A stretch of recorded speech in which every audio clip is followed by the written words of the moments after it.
Okay, in this video, I'm going to give more of the story about a woman named Dawn and what she got basically, she found it so creepy and she got the heebie-jeebies, the old-fashioned word term for it, by seeing this man, Sean, flirt with this woman, Virginia. She wasn't, doing it intentionally. She was at a festival, not a festival, but a place they just basically call the barns. It's kind of like a farmer's market mixed with other things that people sell. Not a flea market, not an old stuff, but new stuff. And it's just the way they do it in this one particular county. Instead of, like having malls, it's more open and outdoors and stuff. And she was there to buy herself some furniture, and it was a place run by, owned by Sean. And she saw Sean flirting with this woman, a total stranger, because she was there. She wasn't eavesdropping. It just wasn't big enough for her to be away. And she was taking pictures to show her brother, who lives with her. Has agoraphobia. And so she was going to show him, and then they could decide on what they wanted, different kinds of furniture and stuff. But anyway, she just got really creeped out. Now, she is a bestseller romance novelist, and she's 49, 50 years old, and her brother's a little bit younger. So, and she took off time because of this is early 2020 and what was going on. They came back. They were doing, going to different places to, for book signings and stuff like that. And so she came back home because of all that was going on and everything. She wanted to be back in her home in Victorson County. And so when she went to get some new furniture, it was because of that. Well, I want to talk. I've already done one video about this, so I'll try to. Well, I've done more than one, but about this particular thing, this situation, I've only done one. It should be at the end of the video, a pop-up, the first one. But so that was basically a recap in a way. I don't know why this bus is driving so strangely. Really, I don't know. Today's been a day of just this one little trip back and forth. People driving in odd ways. It's a Monday. Can't trust that day.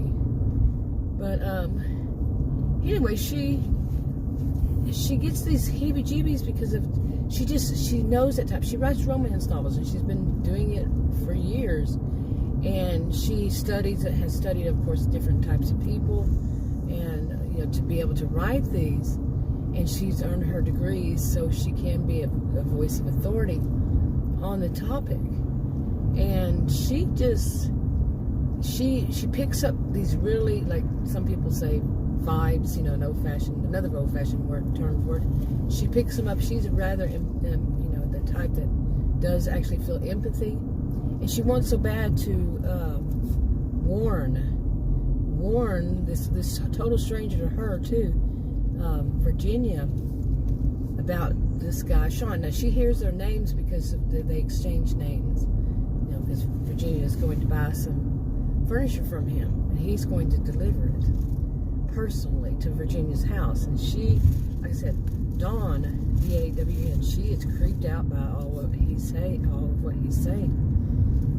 So she, that's the, like I said, recap. Okay, now she was wondering how is she going to do this. She doesn't know this woman, but she really feels a strong need to tell her. Now, Dawn, when she came back, and she's not writing anything right now. She's giving herself, probably a couple years or maybe more off from writing. She wants to just get back with her home and all that. And, well, in the meanwhile, she was asked to, because of her degrees, which not many people know about her, about what else she does besides what she can do besides write stories. Well, anyway, she's a counselor. She's also a counselor, but people really don't know that. And that's not the only one in the county. So, okay, why is this person here? Okay, that person was a little bit odd. I don't know if you saw it, but Yeah, people don't usually walk on this street. They ride their bicycles, but they don't usually walk on this street. I don't know. Anyway, so Dawn, she actually has her LPC, and just there's a few other ones in there that lived there that came back who have their LPC, a license. They are licensed professional counselors, but they don't use it. They keep it up, but they don't really use it so much. So the people who basically run the county, it's a very wealthy county. It's run by the elders. This is part of their culture. They grew up with this. It's been like this since the early settlers. The elders run the county legally. Everything's legal, but they just have their own way of doing it. And they do, and it's just, like I said, part of their culture that they do it this way.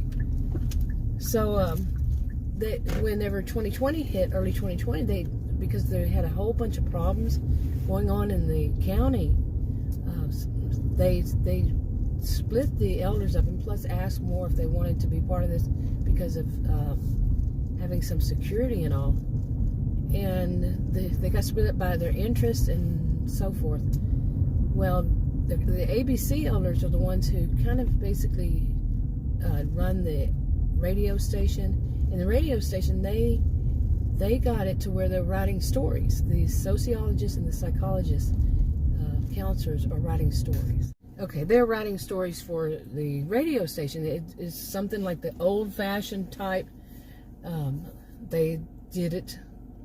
They started it up, and people loved it, so they continued, and they hired, like I said, sociologists and psychologists, the people who had degrees in either or both, mainly, okay, to write these stories.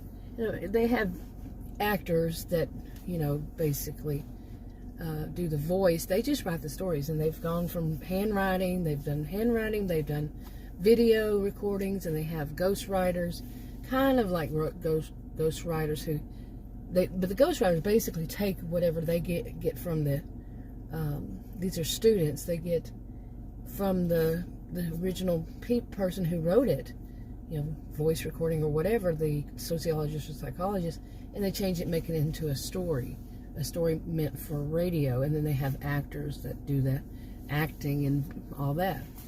Very wealthy county, I should say. And people are loving it. It's like old-fashioned, but they're just loving it, and they hired more and more. Well, one of them they offered was to Dawn and her brother, David. Well, she decided that, she would take that job, but she was going to use it to try to get in touch with this Virginia woman, too. She was going to write the stories, but, like she would have anyway. But she's going to use this storyline, and hopefully she'll reach Virginia, because she is very afraid for this woman, Virginia. Just what she heard, the whole thing going on, that he was going to deliver it after hours and set it up for her. Just his whole demeanor. He was very charming, very, overall charismatic, nice looking man around the same age as Virginia. But he was very flirtatious, and she knows this type. It was like he was just telling Virginia everything she wanted to hear. And Virginia seemed like more of a homebody. She was a wealthy woman, she could tell. But she seemed more like a homebody to her. And she feared for her. She just disclosed so much about herself to this man, just talking about furniture. And like I said. Okay, so anyway, she makes these stories, and the stories go on. Well, most people in the county, they listen to the radio, they use their own social media websites. They don't really do anything on the outside of the county. They're kind of rather secluded, and they like it that way. They buy stuff from people from within the county, what they can. Otherwise, some of it's, they have a distribution area, and they do it. They distribute it to the restaurants. Restaurants and grocery stores and stuff. But most of it is people grew there, raised there, whatever there, like cattle or whatever. They do it from within the county. Furniture too, make it. Anyway, Dawn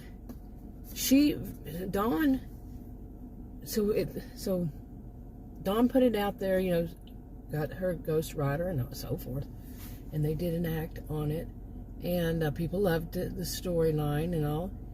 And Virginia was one who does the same thing. She listens to the radio. She loves tuning in and hearing her stories, you know, like a lot of people. And it's not just women, it's not just men, children, like, you know, the parents decide which ones are suitable for their children. The teenagers even like them, these stories. And they do it in an old-fashioned way of sitting around the radio listening, you know, tuning in.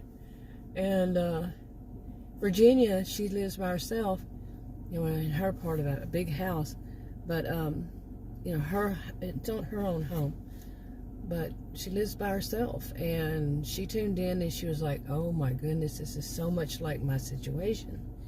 And they don't allow anybody to give, they don't tell who the authors are, the original authors.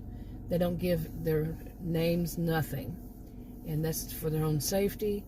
But they do allow the authors to give an email address so they can communicate with the, you know, with the people and how they like it or whatever. That goes directly to them, or they can send it to the radio station.